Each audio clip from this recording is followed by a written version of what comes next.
Hello guys, welcome to my YouTube channel civil learners academy. मैं राजीव और आज मैं आप लोगों को पर्ट और सीपीएम का बहुत ही इम्पोर्टेंट सा ऑब्जेक्टिव क्वेश्चंस के बारे में डिस्कस करने जा रहा हूँ। ये हमारा एक थ्योरी क्लास आपको पैरेलल में चलते रहेगा और एक ऑब्जेक्टिव का भी साथ साथ चलते रहेगा। दोनों लगभग आप लोग को अप्रोक्स 10 डेज में दोनों ख़त्म हो जाएगा। तो मतलब 10 डेज में आपका पर्ट और सीपीएम 100% कंप्लीट हो जाएगा। तो ये जो क्वेश्चन है, ये सारा क्वेश्चन आप लोग को बहुत सारे बुक का मतलब मिला करके है। इसमें आपका गुप्ता का भी टोटल क्वेश्चन है और फिर इसमें आप लोग को मिलेगा ये गेट और पीएसयूज वगैरह का भी मिलेगा और इंजीनियरिंग सर्विसेज वाला भी मिलेगा। आपको लगभग सब जगह से आपको इसमें क्वेश्चन मिलेगा। तो अभी फ़िलहाल हम लोग स्टार्टिंग में आपको इस टॉपिक से बता रहे हैं, मतलब गुप्ता का क्वेश्चन है ये। तो देखिए, सबसे पहला क्वेश्चन है कि पर्ट टेक्निक जो है, PERT technique of network analysis is mainly useful for, मतलब पर्ट टेक्निक जो है मेनली किसके माने किस चीज़ के लिए यूजफुल है। तो इसके बारे में हम लोग जानने से पहले हम लोग थोड़ा सा पर्ट और सीपीएम के बारे में जान लेते हैं। तो देखिए, ये जो पर्ट है, ठीक है, तो पर्ट में जो 4 लेटर है पी, ई, आर और टी, ठीक है, ये चारों लेटर इसके बारे में कुछ इसका मतलब हिंट्स देता है, जिससे हम ये जान सकते हैं कि मतलब पर्ट में क्या क्या चीज़ होता है। ऐसा हम लोग उससे अंदाज़ा लगा सकते हैं, ठीक है। तो सबसे पहले पर्ट का हम लोग फुल फॉर्म जानते हैं। पर्ट में क्या होता है कि पर्ट का फुल फॉर्म होता है प्रोग्राम इवैल्यूएशन रिव्यू टेक्निक, ठीक है।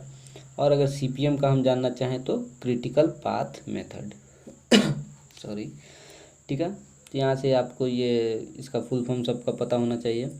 फिर देखिए, इसमें है, देखिए पर्ट में हम लोग बताए थे आपको कि इसका सारा लेटर आपको कुछ कुछ बताता है।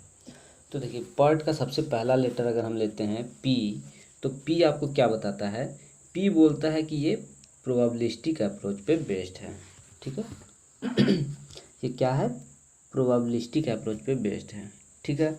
और उसके बाद इसका लेटर आता है ई। तो ई से क्या होता है कि ये इवेंट ओरिएंटेड है, ठीक है। आपके ऑब्जेक्टिव में इसका जितना भी ये इस जगह पे आपका लिखा हुआ है, इसको आप एक स्क्रीनशॉट ले लीजिएगा, इसको आप अच्छे से याद भी कर लीजिएगा, क्योंकि ये आपको हर एग्ज़ाम में आपको इस जगह से एक न एक क्वेश्चन आपको दिख ही जाता है, ठीक है। तो देखिए, तो यहाँ से पहला पी से होता है ये प्रोबेबिलिस्टिक अप्रोच पे बेस्ड होता है।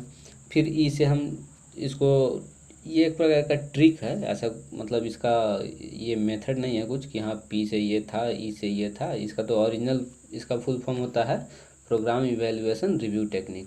बस हम लोग याद करने के लिए इसको एक ट्रिक से याद कर लेते हैं, जिससे कि हम लोग इसको भूलें ना कभी, ठीक है। तो यहाँ देखिए, पी से क्या था हम लोग का, ये प्रोबेबिलिस्टिक अप्रोच पे बेस्ड था। फिर ई से क्या होता है कि ये इवेंट ओरिएंटेड टेक्निक है, ठीक है।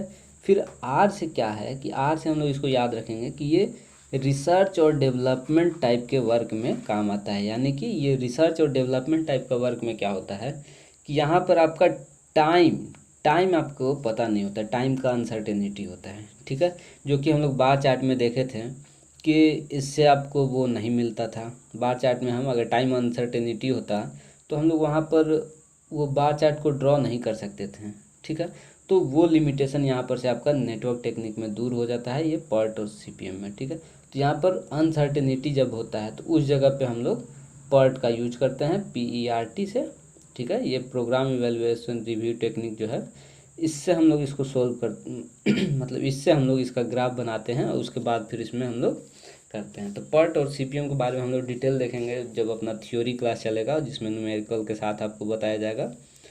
तो उसमें आप इसको अच्छे से देखेंगे। तो अब देखिए, अब इसमें क्या है कि PER हो गया। अब टी से क्या होता है कि ये इसमें जो है मेन कंसर्न आपका टाइम पर रहता है, ठीक है। मतलब इसमें आपका मेन कंसर्न क्या रखता है? टाइम। मतलब कि इसमें आपका जो है कॉस्ट टाइम के डायरेक्टली प्रोपोर्शनल होता है, ठीक है। तो मतलब जितना ज़्यादा आप टाइम इसको इस मैंने किसी भी प्रोजेक्ट को कंप्लीट करने में लगाइएगा उतना ज़्यादा आपको कॉस्ट भी लग जाएगा। इसलिए इसमें है कि आप कोशिश करते हैं कि टाइम जितना कम से कम टाइम में आपका प्रोजेक्ट अगर पूरा हो जा रहा है तो आपका उस समय आपका कॉस्ट भी कम ही लगेगा। ठीक है, तो वही चीज़ है इसमें। तो इसमें आप सिंपल सा याद आपको ये रखना है कि पर्ट जो है प्रोबेबिलिस्टिक अप्रोच पे बेस्ड होता है। फिर क्या है कि ये इवेंट ओरिएंटेड होता है। फिर क्या है, ये रिसर्च और डेवलपमेंट, मतलब कि जहाँ पर टाइम का अनसर्टेनिटी हो या फिर आप जहाँ पर नया टाइप का काम कर रहे हैं। ठीक है, नया टाइप का कुछ प्रोजेक्ट आपको मिला जो कि आप पहले मतलब जो कि पहले कभी नहीं हुआ है, वो फर्स्ट टाइम हो रहा है, तो उस जगह पे अपने को टाइम का पता नहीं होगा, तो वो सब जगह पर हम लोग पर्ट का यूज करते हैं। ठीक है, और टी से था टाइम, मतलब इसमें मेन कंसर्न टाइम का होता है कि मतलब आपको टाइम, आप कोशिश करिएगा कि आप जितना कम से कम टाइम में आप इसको कंप्लीट कर दीजिए प्रोजेक्ट को, उतना कम आपको कॉस्ट लगेगा। ठीक है, तो ये था पर्ट के बारे में। अगर सीपीएम के बारे में देखें तो सीपीएम में देखिए, सीपीएम का तो फुल फॉर्म आप देख चुके हैं, क्रिटिकल पाथ मेथड। अब था पर्ट में था आपका कि प्रोबेबिलिस्टिक अप्रोच पे बेस्ड था, तो सीपीएम क्या है, डिटर्मिनिस्टिक अप्रोच पे बेस्ड है आपका ये। ठीक है, फिर क्या है, पर्ट में था आपका इवेंट ओरिएंटेड था, तो सीपीएम आपका एक्टिविटी ओरिएंटेड हो जाएगा। ठीक है, फिर क्या है, पर्ट में टाइम आपका मेन कंसर्न था। ठीक है, लेकिन आप अगर सीपीएम में आते हैं तो सीपीएम में आपका मेन कंसर्न टाइम नहीं होता। क्यों? क्योंकि आपको सीपीएम में आपका डिटर्मिनिस्टिक अप्रोच पे आप काम कर रहे हैं, मतलब कि आपको पहले से उसके बारे में पता है, उस काम के बारे में, तो आपको पहले ही इस काम के बारे में पता लग चुका है कि हाँ आपको 1 महीना लगेगा या 2 महीने या जो भी आपका ड्यूरेशन है, प्रोजेक्ट का ड्यूरेशन आपको पहले से ही ऑलरेडी नोन होता है। ठीक है, तो इसमें अगर आप टाइम और कॉस्ट का अगर ग्राफ बनाते हैं तो यहाँ से ये जो इस शेप में आपका ये ग्राफ है, तो ये कुछ इस शेप में आपका लगता है। ठीक है, जैसे कि आप इसको अगर यहाँ समझना चाहें तो यहाँ पर आप ये ऐसे, यहाँ पर कॉस्ट हो जाएगा, यहाँ पर टाइम हो जाएगा, तो यहाँ पर आप इसका ग्राफ कुछ बनाए तो कॉस्ट और टाइम का ग्राफ कुछ इस टाइप से बनेगा। मतलब कि मिनिमम कॉस्ट जो है, मिनिमम कॉस्ट मिनिमम टाइम पर नहीं आ रहा है। मिनिमम टाइम पे अगर देखा जाए, यहाँ पर मिनिमम टाइम होता, अगर मिनिमम टाइम पे देखा जाए तो कॉस्ट अपना ज़्यादा लग रहा है, इतना लग रहा है, लेकिन कुछ टाइम बाद अगर ये कंप्लीट हो रहा है तो यहाँ पर आपका मिनिमम कॉस्ट कम लग रहा है। यानी कि ये जो मिनिमम कॉस्ट होता है ये कहाँ पर होता है, ऑप्टिमम टाइम पे होता है। ठीक है, तो ये जो यहाँ पर जो ये इसका टाइम टी नॉट जो आया, ये ऑप्टिमम टाइम है। ठीक है, तो ये था अपना बेसिक सा, मतलब छोटा सा इसका इंट्रोडक्शन था पर्ट और सीपीएम का। इसको भी हम लोग अच्छे से डिटेल में पढ़ेंगे आगे, जब हम लोग इसका जो थ्योरी क्लास करेंगे तो उसमें हम लोग इसको अच्छे से पढ़ेंगे। तो अब हम लोग पहले आते हैं, अब हम लोग क्वेश्चन पे। तो यहाँ आज का पहला क्वेश्चन है कि पर्ट टेक्निक जो है वो किस चीज़ के लिए हम लोग मेनली यूज करते हैं, मेनली यूज फॉर। ठीक है, तो मेनली हम लोग किस चीज़ के लिए यूज करते हैं, हम लोग पढ़े थे पी प्रोबेबिलिस्टिक वाले पे बेस्ड है, और आर से हम पढ़े थे कि ये रिसर्च वाले हैं, रिसर्च और डेवलपमेंट यानी R&D प्रोजेक्ट के लिए हम लोग यूज करते हैं। तो इसका आपका करेक्ट ऑप्शन हो जाएगा सी। ठीक है, नेक्स्ट क्वेश्चन देखते हैं। नेक्स्ट में है कि सिलेक्ट द करेक्ट स्टेटमेंट। इस टाइप वाले में आप तो थोड़ा ध्यान से क्वेश्चन को पढ़ा कीजिएगा। कहीं कहीं पर होता है ये करेक्ट स्टेटमेंट पूछ देता है, कहीं पर रहता है कि इनकरेक्ट भी पूछता है। तो यहाँ पर करेक्ट स्टेटमेंट के बारे में पूछ रहा है, तो हम लोग ये देखते हैं। देखिए इसमें क्या बोल रहा है कि activity arrow in CPM network are drawn to scale. तो देखिए इसके लिए हम लोग पहले एक चीज़ हम लोग देख लेते हैं। इसमें क्या है कि देखिए आपके पास दो चीज़ रहेगा, कोई भी आप नेटवर्क बनाइएगा तो एक होगा एक्टिविटी, ठीक है, और दूसरा आएगा आपके पास इवेंट। ठीक है, एक्टिविटी और इवेंट दो चीज़ आएगा। तो आप बस इतना याद रखिए कि इवेंट आपका जब भी आएगा किसी भी नेटवर्क में तो वो आएगा नोड पर आएगा। ठीक है, जब भी जहाँ भी आपका नोड होगा वहीं पर इवेंट आएगा। अगर नोड पर जगह खाली नहीं होगा तो आपका इवेंट नहीं आएगा। ठीक है, बस इतना सा बात आपको याद रखना है। तो देखिए यहाँ पर अगर हम इसको देखें तो मान लीजिए कि जो भी हमारा नेटवर्क कुछ इस टाइप का बनता है, ये डायग्राम। ठीक है, तो इसमें जो है ये एरो हो गया, ये एरो हो गया और ये आपका नोड हो गया। ठीक है। नोड का ये मतलब नहीं हुआ कि ये हमेशा सर्कुलर ही हो, नोड आपका कोई सा भी हो, बस क्लोज होना चाहिए। क्लोज स्ट्रक्चर है तो ये आपका नोड है। कुछ भी आप इस शेप में भी बनाएं, कुछ भी ऐसे ऐसे करें, कुछ भी किसी भी टाइप से आप बनाएं, अगर वो क्लोज स्ट्रक्चर बन रहा है तो वो नोड होता है। ठीक है, तो हम मान लीजिए कि ये कुछ इस शेप में बना दिए हैं। ठीक है, तो ये देखिए ये एरो है, ये एरो हो गया। ठीक है, और ये नोड हो गया। तो अब देखिए इसमें ऑप्शन में क्या कह रहा है कि एक्टिविटी जो है, activity arrow in a CPM network are drawn to scale.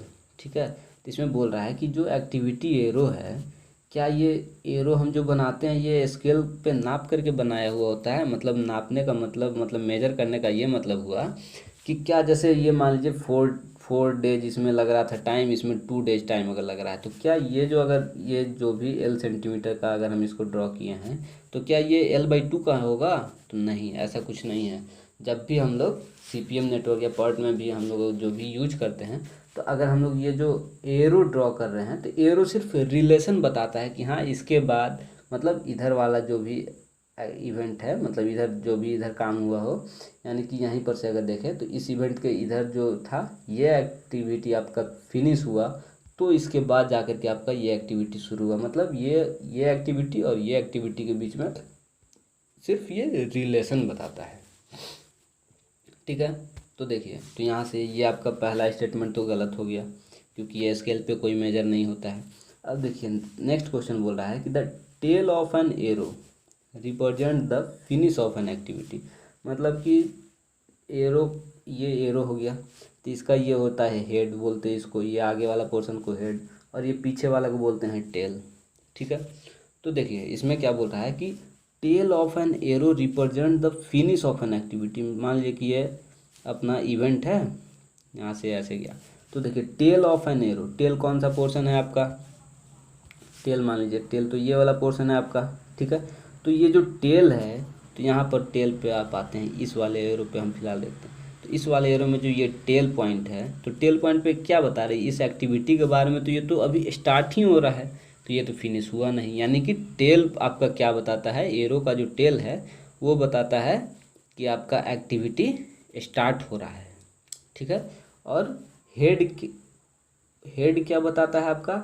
Head बताता है कि ये जो आपका एक्टिविटी है यहाँ पर फिनिश हो चुका है। मतलब कि आपको यहाँ से ये ध्यान देना है कि अगर बोल रहा है टेल के बारे में, तो टेल क्या करता है आपका? वो फिनिश को नहीं, टेल आपको बताता है स्टार्ट को। ठीक है, अगर यहाँ पर अब ये ऑप्शन भी इस हिसाब से गलत हो गया। फिर नेक्स्ट में क्या बोल रहा है कि एरो जो है, यहाँ पे बेड लिख दिया, ये हेड होगा। तो एरो जो है माने एरो का जो हेड है वो रिप्रेजेंट करता है स्टार्ट का, तो नहीं। अभी हम लोग देखें एरो का जो ये हेड था, ये हेड क्या बता रहा था? फिनिश का, क्योंकि ये एक्टिविटी तो अपना ये था, तो एक्टिविटी यहाँ पर आकर ख़त्म हो चुका, तो यहाँ पर एरो हम दिए थे तो ये ख़त्म हो चुका, यानी कि एरो आपका, एरो का जो हेड होता है वो आपको फिनिश बताता है। तो यहाँ पर से आपका कोई सा भी स्टेटमेंट करेक्ट नहीं है, तो आपको ऑप्शन हो जाएगा डी। ठीक है, तो नेक्स्ट हम लोग देखते हैं। नेक्स्ट में क्या बोल रहा है? Which of the following is a weakness of bar chart. Weakness of bar chart कहने का मतलब हुआ कि इसका लिमिटेशंस क्या क्या है। ठीक है, तो जैसा कि हम लोग लास्ट क्लास जब हम लोग थ्योरी का जब हम लोग पढ़े थे पहला क्लास, तो उसमें हम लोग देखे थे इसके वीकनेस के बारे में। ठीक है, तो उसके वीकनेस के बारे में हम लोग जो देखे थे उसमें क्या क्या देखे थे कि देखिए सबसे पहला तो हम लोग ये देखे थे कि इंटरडिपेंडेंसी ऑफ एक्टिविटी के इंटरडिपेंडेंसी के बारे में ये हम लोग को क्लियर नहीं करता है कि कौन सा एक्टिविटी किसके बाद होगा, किससे पहले चालू होगा, कौन सा एक्टिविटी मतलब है कि किसको कौन सा एक्टिविटी फिनिश हो जाएगा तब वो आगे का एक्टिविटी स्टार्ट होगा, ऐसा कुछ ये इंटरडिपेंडेंसी नहीं बताता था। तो ये तो आपका ये लिमिटेशन तो है, ये तो ऑप्शन सही है। आगे देखते हैं, फिर है प्रोजेक्ट प्रोग्रेस के बारे में। तो क्या ये प्रोजेक्ट के प्रोग्रेस के बारे में बताता है? तो नहीं बताता है। क्यों? अगर ये प्रोजेक्ट के प्रोग्रेस के बारे में नहीं बताता है तो हम इन लोग इसके लिए एक रेमेडी लगाए थे इसमें कुछ हम लोग सुधार किए थे। तो वो सुधार क्या किए थे आप लोग को याद है? वो सुधार हम लोग किए थे कि ये जैसे अपना बार था, ठीक है। जो हम लोग बार चार्ट बना रहे थे तो इसमें जो बार था, तो इसमें हम लोग इसको दो पार्ट में डिवाइड कर दिए थे। एक साइड में था ग्रीन वाला पोर्शन, एक साइड में था रेड वाला पोर्शन। तो मान लीजिए ये जो ग्रीन था ये बताता था आपका कि कितना प्रोजेक्ट कंप्लीट हो गया है, ठीक है। और इधर जो रेड वाला पोर्शन था, ये रेड वाला आपको क्या बताता कि अभी इतना आपका ये जो एक्टिविटी का जो इतना वर्क है ये अपना बचा हुआ रह गया है, मतलब कि इतना अभी और करना है, ठीक है। तो यहाँ से ये ऑप्शन भी सही बात बोल रहा है कि ये भी उसका लिमिटेशन है, यानी कि ये भी सही है, ये भी सही है। अब अनसर्टेनिटी देखते हैं। तो अनसर्टेनिटी क्या है कि अगर जहाँ भी हमारे टाइम का अनसर्टेनिटी हो, जहाँ पे कुछ हमको पता नहीं हो, तो क्या वहाँ पे बार चार्ट हम लोग ड्रॉ कर पाते थे? नहीं कर पाते थे, ठीक है। तो यानी कि ये ऑप्शन भी सही है। तो इसका करेक्ट ऑप्शन क्या हो जाएगा? डी हो जाएगा इसका करेक्ट ऑप्शन, ठीक है। यानी कि सारा का सारा इसका लिमिटेशन जो दिया हुआ है सब सही सही दिया हुआ है, ठीक है। तो नेक्स्ट क्वेश्चन पे, नेक्स्ट क्वेश्चन में बोल रहा है in the network shown in figure activity 4-5 can be started only when. बोला कि एक्टिविटी 4-5 जो है, एक्टिविटी 4-5 कौन सा है? ये वाला। तो ये वाला एक्टिविटी स्टार्ट होगा कब? ये वाला एक्टिविटी, अब देखिए कोई सा भी ये जो एक्टिविटी है, तो एक्टिविटी कब स्टार्ट होगा? जब यहाँ पर ये जो इवेंट है, इवेंट यहाँ पर जब आकर कर जाता है, यहाँ पर जब इवेंट आ जाता है, इसके बाद ही कोई एक्टिविटी इसके बाद शुरू होता है, ठीक है। तो ये जो 4-5 एक्टिविटी है, 4-5 एक्टिविटी कब शुरू होगा? जब यहाँ पे इवेंट 4 अपना आ चुका होगा, ठीक है। तो इवेंट 4 कब कब कैसे आएगा ये देखते हैं। तो इवेंट 4 आता है जब भी, मतलब 4 पॉइंट पर देखिए, फोर्थ जो इवेंट है अपना, फोर्थ इवेंट पर देखिए कितना एरो इस पर आ रहा है, ठीक है। तो जो जो एरो उस पर आ रहा है तो वो सब एरो कंप्लीट हो गया होगा, यानी कि ये वाला, ये दोनों एक्टिविटी, ये जो 2-4 है और ये 3-4 है, अगर 2-4 और 3-4 दोनों एक्टिविटी अपना कंप्लीट हो चुका होगा तो यहाँ से ये फोर्थ वाला इवेंट अपना आकर कर जाएगा। अब जब फोर्थ इवेंट आकर करेगा तभी तो ये आगे 4-5 अपना एक्टिविटी स्टार्ट होगा, ठीक है। तो आपके क्वेश्चन में दिया है कि 4-5 एक्टिविटी को स्टार्ट होने के लिए मैंने कब होगा, ओनली व्हेन कब वो स्टार्ट हो सकता है? तो जब आपका इससे पहले वाला जो 2-3 है, ठीक है, ये 2-4 एक्टिविटी और 3-4 एक्टिविटी ये दोनों कंप्लीट हो जाए, यानी कि 2-4 तो कंप्लीट होना चाहिए और साथ साथ 3-4 भी कंप्लीट होना चाहिए, यानी कि ए और बी दोनों। तो यहाँ पर से डी ऑप्शन आपका करेक्ट हो जाएगा, क्योंकि इसमें दोनों दिया है, 2-4 और 3-4 दोनों कंप्लीट होना चाहिए, ठीक है। अगर दोस्त आप लोग को कहीं भी अगर इसमें अगर कोई सा भी टॉपिक अगर इसमें आपको नहीं समझ में आ रहा हो, या फिर कोई सा भी क्वेश्चन अगर आपको इसमें समझने में कोई दिक्कत हो रही हो, तो आप उसको हमारे कमेंट सेक्शन में आप ज़रूर पूछें। आपको उसका थ्योरी वाले लेक्चर में आपको इसको क्लियर किया जाएगा, ठीक है। अब देखिए नेक्स्ट क्वेश्चन क्या है, which of the following is not a part event. तो देखिए सबसे पहले हम लोग इवेंट और एक्टिविटी में यहाँ पर डिफरेंस समझते हैं।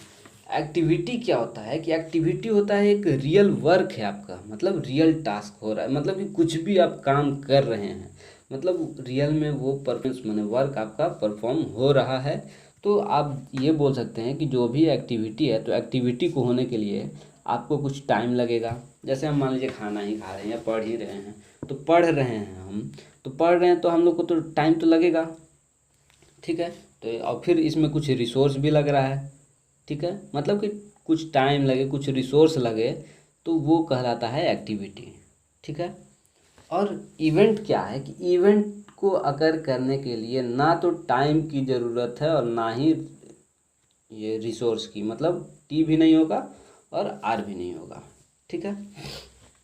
मतलब ना तो टाइम चाहिए ना तो रिसोर्स चाहिए। ये इवेंट बस एक इंस्टेंट ऑफ टाइम है, इसमें आपको कोई चीज़ की ज़रूरत नहीं होती है, ठीक है। तो अब उसके हिसाब से हम लोग इसमें देखते हैं यहाँ पर क्या बोल रहा है। हम लोग नीचे से भी चलते हैं फिलहाल। इसमें क्या बोल रहा है कि क्लास इज बीइंग अटेंडेड, ठीक है। मतलब बोला कि क्लास इज बीइंग अटेंडेड, यहाँ पर आपको लैंग्वेज पे ध्यान देना पड़ेगा।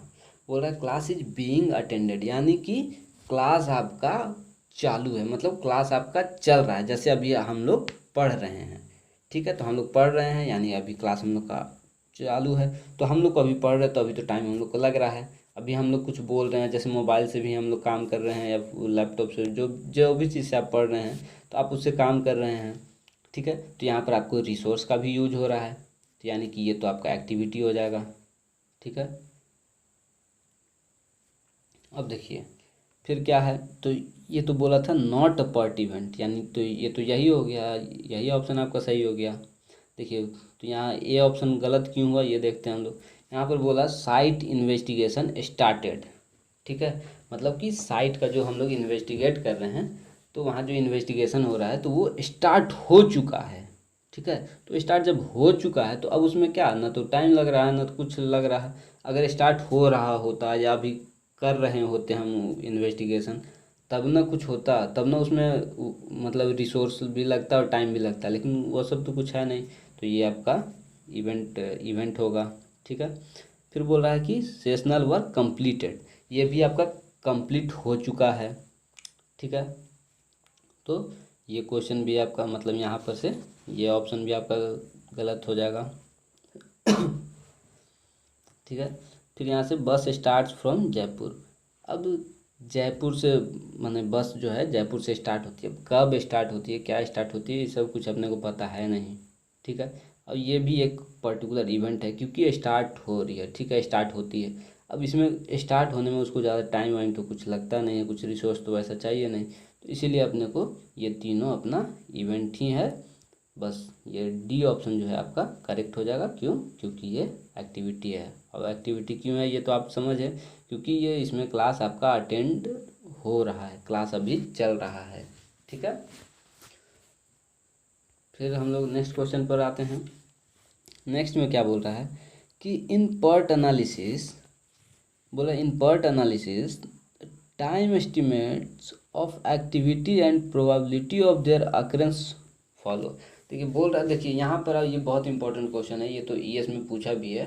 तो ये क्वेश्चन में आप क्या कीजिएगा कि इसमें आप बस एक चीज़ याद रखिए कि पर्ट एनालिसिस अगर हम करते हैं, ठीक है, तो इसमें इसमें क्या होता है कि अगर हम प्रत्येक एक्टिविटी के बारे में देखते हैं, ठीक है, हर एक एक्टिविटी को देखेंगे तो ये आपका फॉलो करता है बीटा डिस्ट्रीब्यूशन। ठीक है। लेकिन अगर हम पर्ट एनालिसिस में अगर पूरे प्रोजेक्ट की बात करें कि पूरे प्रोजेक्ट कैसे माने किसको फॉलो करता है, ठीक है, तो पूरा प्रोजेक्ट का अगर देखिएगा तो वो आपको नॉर्मल डिस्ट्रीब्यूशन ही फॉलो करेगा। ठीक है। और सीपीएम में क्या होता है, ये तो पर्ट का था, और सीपीएम में क्या है कि सीपीएम में आपका एक्टिविटी का देखिए या फिर पर्ट का देखिए, सब के सब दोनों का दोनों ये जो है नॉर्मल डिस्ट्रीब्यूशन ही फॉलो करता है। ठीक है। अब ये बीटा डिस्ट्रीब्यूशन कर्व क्या होता है और नॉर्मल डिस्ट्रीब्यूशन कर्व क्या होता है, ये हम आप लोग को अच्छे से डिटेल में बताएंगे अपने थ्योरी वाले लेक्चर में। फिर देखिए क्या है कि expected project duration generally follow. अभी देखिए यहाँ पर ही आ गया, अभी हम लोग पीछे पढ़े थे, ये बोला है एक्सपेक्टेड प्रोजेक्ट ड्यूरेशन। अब देखिए प्रोजेक्ट का जो ड्यूरेशन है हम अभी बताए थे, अगर पर्टिकुलर एक्टिविटी का ड्यूरेशन पूछेगा तो वो आपको फॉलो करता है पर्ट में बीटा डिस्ट्रीब्यूशन। अगर वही सीपीएम में हो तो ये एक्टिविटी भी नॉर्मल और प्रोजेक्ट भी नॉर्मल।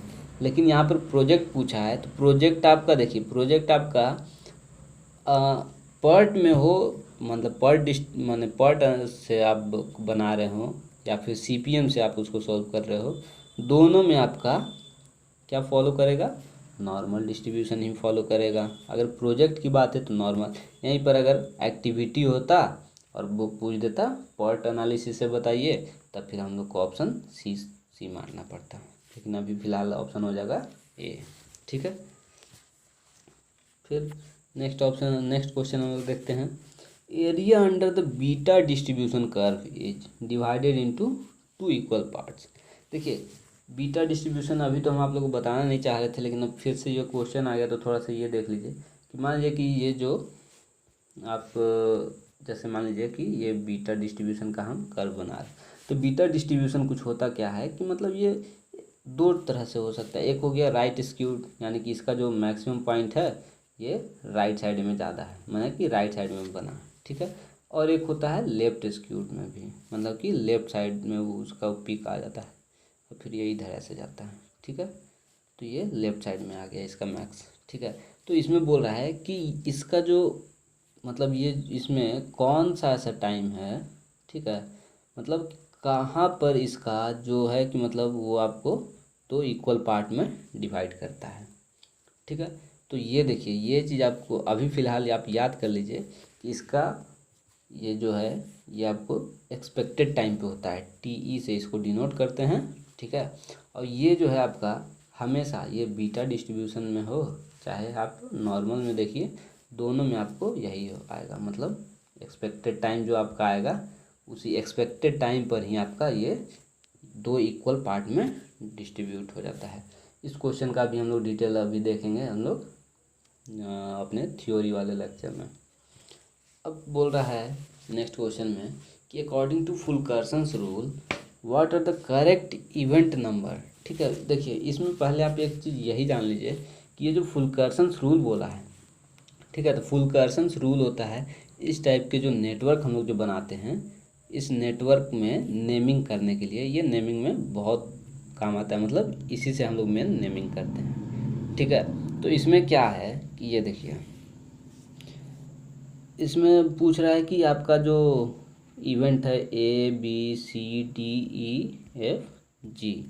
ठीक है, ये सब का कौन सा मतलब इसका नेम आप बताइए, मतलब कि according to Fulkerson's rule what are the correct event numbers, माने इवेंट का नंबर क्या होगा ये आप बताइए। ठीक है, तो सबसे पहले ए का नंबर दे देंगे हम, तो ए के सामने 1 है तो पहले वो लिख देंगे 1। फिर ए के बाद बी है तो बी के पास कौन सा नंबर है 3, तो यहाँ पे लिख देंगे 3। फिर सी के पास 2 तो यहाँ लिख देंगे 2। फिर सी के बाद डी पे है 4 तो यहाँ लिख देंगे 4। फिर ई के पास 5 तो यहाँ लिख देंगे 5। फिर यहाँ एफ के पास 6 तो यहाँ पे 6। फिर जी के पास 7 तो यहाँ 7। ABCDEFG था तो हम लोग उसी के अकॉर्डिंग इसका नेमिंग लिख लिए। तो अब ऑप्शन देख लेंगे 1 3 2 4 5 6 7। ऑप्शन देखिए कौन सा है 1 3 2 4 5 6 7, आपका बी ऑप्शन करेक्ट हो जाएगा। ठीक है, फिर हम लोग नेक्स्ट क्वेश्चन देखते हैं। इसमें क्या बोल रहा है कि with reference to the network shown in figure. ठीक है, ये जो आपका फिगर दिया हुआ है इसमें आपको बताना है कि विच स्टेटमेंट इज इनकरेक्ट, माने कौन सा स्टेटमेंट आपका गलत है। यहाँ पर आपको ध्यान देना कि ये इनकरेक्ट स्टेटमेंट की पूछ रहा है। आप ज़्यादा जल्दी में आप समझ लो कि आपको सब आता है जैसे, तो फिर पता चला आप जल्दी में कोई ऑप्शन देखे, पहला ही मान लीजिए आपको सही ऑप्शन दिख गया तो आप सोचोगे कि करेक्ट पूछा होगा, हम ये ऑप्शन मार के आ गए। लेकिन यहाँ पर ध्यान दीजिएगा कि ये इनकरेक्ट के बारे में पूछा है तो आपको इनकरेक्ट ऑप्शन के बारे में ही बताना है। तो देखिए इसमें क्या होता है, इसमें क्या पूछ रहा है, बोल रहा है कि देखिए सबसे पहले ऑप्शन में इवेंट 3 और 4 अकर आफ्टर इवेंट 2। ठीक है, इवेंट 3 और 4 जो है, इवेंट 3 कहाँ है, ये हो गया अपना इवेंट 3 और इवेंट 4 ये हो गया अपना इवेंट 4। तो ये बोल रहा है कि इवेंट 3 और इवेंट 4 जो है अकर करेगा कब, आफ्टर इवेंट 2, यानी कि इवेंट 2 पहले आएगा उसके बाद ये सब आएगा। तो यहाँ पर दिख भी रहा है पहले इवेंट 2 आया है, इसके बाद अपना इवेंट 3 आ गया, इसके बाद अपना इवेंट 4 आ गया। तो यहाँ से बिल्कुल सही बात है ये। ठीक है, और अगर आप लोग को दोस्त अगर कहीं स्पीड में अगर कम या अगर ज़्यादा लग रहा हो तो आप हमें कमेंट सेक्शन में बताइएगा, नेक्स्ट वीडियो में हम इसको इम्प्लीमेंट करने का कोशिश करेंगे।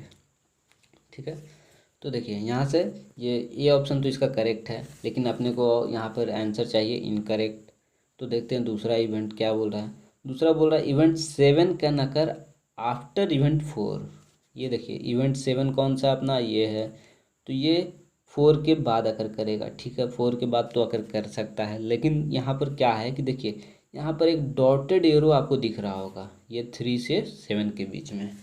ठीक है, तो ये डॉटेड एरो जो है इसको हम लोग बोलते हैं डमी एक्टिविटी। जो भी एरो है एरो पे एक्टिविटी शो करते हैं, तो ये जो डॉटेड एरो है ये डमी एक्टिविटी कहलाता है। ठीक है, डमी एक्टिविटी का मतलब होता है कि वो कुछ रियल में कुछ वर्क नहीं हो रहा है, बस उसमें आपका वो चल रहा है, क्या बोलते हैं कि उसमें सिर्फ आपका रिलेशन शो किया जा रहा है कि हाँ पहले ये इवेंट 3 यहाँ पर आएगा उसके बाद ही आपका ये 7 इवेंट तो जो है ये अगर करेगा। और 7 के बाद जो 7 6 जो आपका एक्टिविटी है ये कब आएगा, जब तक ये इवेंट आपका नहीं आ जाता। मतलब ये जो आपका इवेंट कब आएगा, जब इसके पहले वाला जो एक्टिविटी फिनिश हो जाएगा, यानी कि 2 3 एक्टिविटी अगर जब आपका फिनिश हो जाएगा उसके बाद ही आपका ये इवेंट आएगा। ठीक है, तो यहाँ पर बोला कि event 7 can occur after event 4। तो मतलब कि सिर्फ 4 इवेंट, अगर मान लीजिए कि 4 इवेंट आपका आ गया, ठीक है, लेकिन मान लीजिए कि अभी 4 इवेंट आ गया है लेकिन 3 इवेंट अभी नहीं पहुंचा है। ठीक है, मतलब 3 इवेंट अभी अकर नहीं किया है, तो क्या हम सिर्फ 4 इवेंट के बाद 7 वाला इवेंट आ जाएगा? नहीं आएगा, बिल्कुल कभी नहीं आएगा। ठीक है, ये भी हम लोग जब इसका न्यूमेरिकल एक देखेंगे हम लोग अपने थ्योरी लेक्चर में, उसमें हम इसको डिटेल में समझेंगे। लेकिन अभी फ़िलहाल इतना आप समझ लीजिए कि ये जो 7 नंबर का जो इवेंट है ये कब आएगा, जब इसके पहले वाला सारा एक्टिविटी हो जाएगा। यानी कौन, यानी कि ये 4 7 यानी 4th इवेंट आ जाएगा। और ये देखिए 3 7 तो कोई एक्टिविटी है नहीं। ठीक है, तो 3 7 एक्टिविटी नहीं है, लेकिन ये वाला 2 3 तो एक्टिविटी है। तो यहाँ पर से आपको 3 इवेंट भी अकर करेगा, यानी 2 3 वाला एक्टिविटी कंप्लीट हो जाएगा। और 3 नंबर पर जो इवेंट है ये भी आपका हो जाएगा, अकर कर जाएगा। उसके बाद ही हम लोग इसको यहाँ से 7 नंबर वाला इवेंट आपका अकर कर सकता है। यानी कि यहाँ से बी ऑप्शन आपका इनकरेक्ट है, तो आपका आंसर हो जाएगा बी। हम लोग वैसे सी और डी भी देख लेते हैं। इसमें क्या बोल रहा है, बोल रहा है इवेंट सी जो है प्रिसीड कर रहा है इवेंट 6 के, माने 6 से पहले आ रहा है।